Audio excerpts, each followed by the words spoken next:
How neat, simple it is. Yeah. And you make this thing that you said, oh, it's such a simple thing.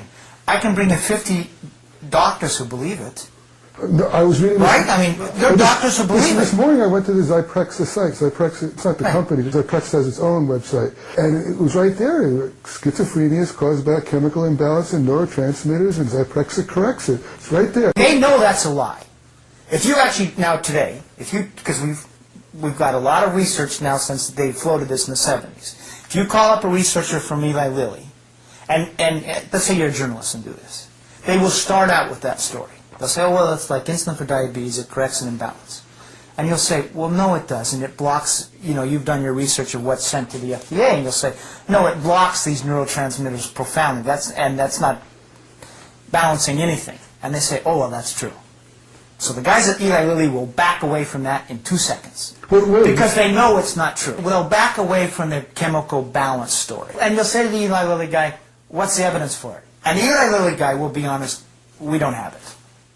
I think as it's originally floated, it's an honest hypothesis. Maybe I'm wrong on that. But when it's first floated, it seems like, even though there's plenty of reasons to doubt it, that there is some integrity to it. Okay? It's honestly a hypothesis.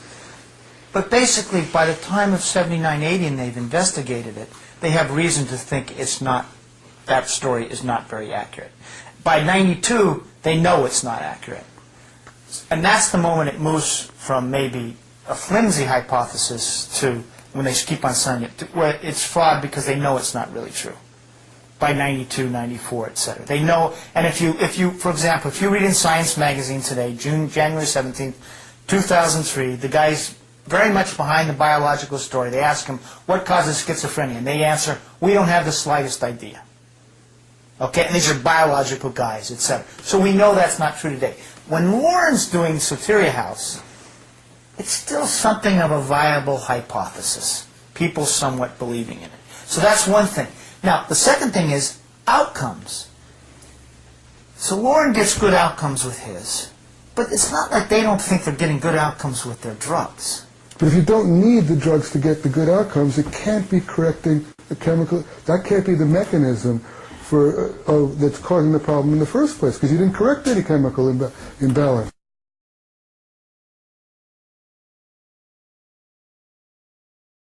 Well, the question is, what researchers know among themselves in terms of what the drugs do, and what might be a cause of schizophrenia, etc.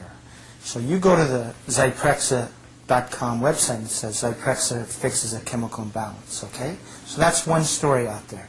But now I go to Science magazine, okay, which is a story that they're telling among themselves, and we're talking biological guys, Steve Hyman, Carol Domingue, etc. And Science journalist says, what causes schizophrenia?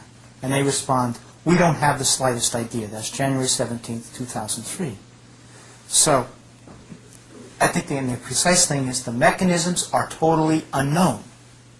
So that's the story, and that's an accurate story, I think. So this description at the Zyprexa website about how it's a marketing thing. The people who are doing the research could not in any way support those kinds of statements. Absolutely not. And I asked a guy from Janssen, which makes risperidone, why do you make these statements? It's like insulin for diabetes. He says, well, it gets people to take their drugs. It's a story that they can understand. That's what they tell you. And I said, so it's not real? They said, no, of course not. We know it's much more complicated, etc. But it's a way to get people to take their drugs. This is a guy, for example, that was big in risperidone research. In fact, he was the top guy. And now he says, you can't use that. He starts screaming at me. He says, you can't use that. But at that point in the interview, he's saying, no, it's a simplistic story. They know there's a game going on. They all back down. You do the interviews as a journalist. Here's what happens. They all say it's like insulin for diabetes. Then you say, well, no, it's not. No, you say, what's the evidence for that? And very quickly they say, okay, it's just a metaphor to get people to take their drugs. That happens all the time when you do interviews like this. But this guy who's telling you that it's a good way to get people to take their medication, this story, this fairy tale that they're writing, inventing, he doesn't feel that there's any obligation to tell the truth then.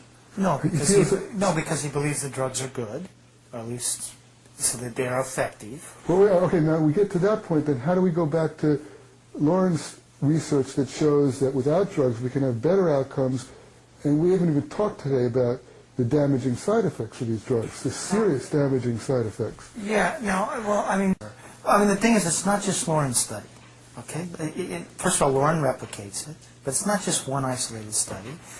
The WHO data, too. Well, there's the WHO data. There were two other studies in the 1970s. You mentioned one that started in '69, Rappaport study. Okay, here's how compelling it is. First of all, there's 3 studies of this sort, in generally that I could find, NIMH funded in the 1970s, that took newly diagnosed patients and either put them on standard drug care or some sort of experimental form of care. So Thierry House was one. Rappaport and the one your wife was talking about the other night, Will Carpenter's study. In those 3 studies, each time the relapse rates, which is the rehospitalization, or however you're going to define relapse, okay, but generally, return of psychotic symptoms, etc., to some level. Each time on that target symptom, so we're looking at, this is the target symptom that the drugs are supposed to improve. The most important It's criteria. it's the reason for the drug Right. taking. And each of those 3 studies, the relapse rates were higher for the drug-treated group. So it's not just Lauren's study here that you got to ask why they didn't pay attention to. And again, we're talking about a target symptom.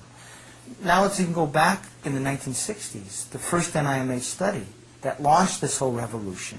It's like a 9-hospital study. It's, I think, published in '63 roughly. At 6 weeks, they say, you know the study.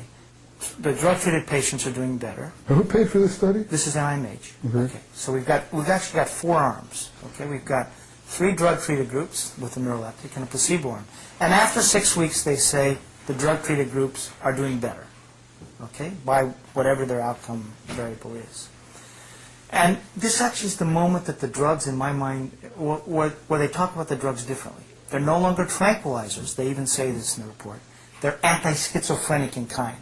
So we're moving drugs that came into use for retarding motor movement. That's the moment. And they say this. They're not tranquilizers. They're anti-schizophrenic in kind. But what happens a year later when they come back? The relapse rates, the hospitalization rates are highest for the 3 drug-treated groups. So that's also telling us on the target symptom that something's going on with those drug-treated patients that's causing some biological change that's increasing their vulnerability to relapse over time. So all I'm trying to add here to this conversation is it's not just Lauren's study that has to be ignored. There's a body of evidence. Right. And then the WHO evidence comes in. That adds to it. There was who was the guy who replicated your study in Switzerland?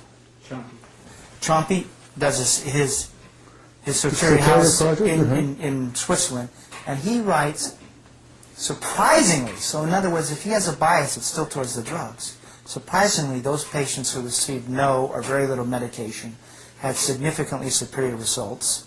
So it keeps adding up, and I think the point is, it's not just one study, but it's something that repeats from all these different angles. And now you have to ask the question, why is it ignored?